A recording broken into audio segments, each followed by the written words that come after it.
తెలంగాణ ఆంధ్రప్రదేశ్ రెండు రాష్ట్రాలు కూడా ఒక అన్నదమ్ముల భావంతో ఉండేటువంటి రాష్ట్రాలు. తెలంగాణ తుఫాన్లో మునుగుతుంటే కూడా మేము ప్రకృతి అనుకుంటున్నాం తప్ప ఆంధ్ర ప్రజల తప్పు పడతలేదు. ఎక్కడో కోనసీమలో కొబ్బరి చెట్టు ఎండిపోతే ఆంధ్రలో ప్రాతినిధ్యం వహిస్తున్న ఉప ముఖ్యమంత్రి తెలంగాణ వల్ల దృష్టి కలిగిందంటే ఆయన వివేకవంతుడు అవివేకవంతుడో నాకు తెలియదు. నేను ఆ మిత్రపక్షంకు బాధ్యత వహిస్తున్న తెలంగాణ భారతీయ జనతా పార్టీ నాయకత్వం ఆయన పట్ల స్పందించాలని కోరుతా ఉన్నా. అదేవిధంగా ఆంధ్రప్రదేశ్ ముఖ్యమంత్రి గారు కూడా స్పందించాలి. స్వయంగా భారతీయ జనతా పార్టీ పొత్తున్నది కాబట్టి ఇందులో ఇటువంటి కక్షపూరిత రెండు రాష్ట్రాల మధ్యలో వైషమ్యాలు కలిగేటువంటి మాటలు మాట్లాడడం అనేది దురదృష్టకరం. నేను ఇంతకుముందు చెప్పినట్టుగా ఆంధ్రాలో తుఫాన్ వస్తే తెలంగాణ మొన్న హుస్నాబాద్ కూడా మునిగింది.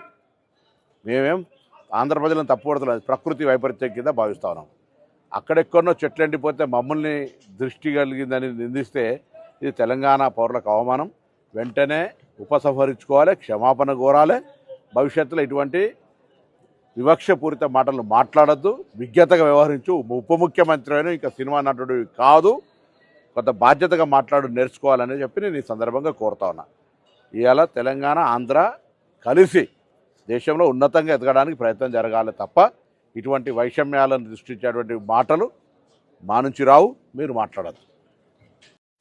దిష్టి తగిలింది అనే పదం అంత పెద్ద తప్ప నాకు ఇప్పటి వరకు తెలియదండి బాబు. నిజంగా చిన్నప్పటి నుంచి పిల్లలు స్నానం చేయించేటప్పుడు రోజుకి 2 సార్లు ఉదయం సాయంత్రం ఇరుగు దిష్టి పొరుగు దిష్టి ఊళ్ళో వాళ్ళందరి దిష్టి తుప్పు తుప్పు అంటాము. పెళ్లిళ్ళు అయినప్పుడు పెళ్లి కూతురు పెళ్లి కొడుకు ఇంట్లోకి వచ్చినప్పుడు అందరి దిష్టిని తీసేసి ఆళ్ళ ముందే ఇసిరేస్తాంటాము. ఆ దిష్టి తీసిన అన్ని కూడా అదంత పెద్ద వాడని తెలియదు. ఇంకా అంటే ఇంక నుంచి ఆ మాట కూడా వాడకూడదేమో బహుశా. ఇప్పుడు ఆ ఇరుగు దిష్టి పొరుగు దిష్టి అంటే ఇరిగింటోళ్ళు పొరుగింటోళ్ళు అదే పక్క పొంటి ఇరుగు పొంటి వాళ్ళంతా చిట్టి మీద పడిపోదురేమో మా దిష్టి అంటావా అని.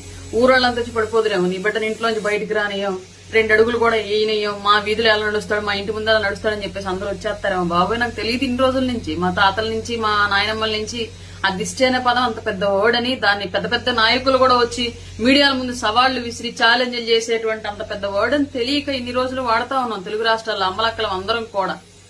పనికి మాలంతా మోపోయారు రాజకీయాల్లో తెలుగు రాష్ట్రాల్లో వచ్చి. దేనికి మాట్లాడాలో తెలియదు, దేనికి పట్టించుకోవాలో తెలియదు. అమ్మలక్కల జాగ్రత్త. ఇంక నుంచి దిష్టి తీసేటప్పుడు కూడా ఇరుగుపంటి పొరుగుపండి అనకుండా ఉండ్రి, జరంతా గమనించుకోవాలని ఉండ్రి. లేదంటే ఇంటి మీదకి వచ్చి పడిపోదు, లేదంటే మీ బిడ్డని ఇంట్లో బయటికి పోనీయకుండా మా ఇంటి ముందుకు అడిగేసి ఒప్పుకో అంటారేమో. జర చూసుకోండి మళ్ళా.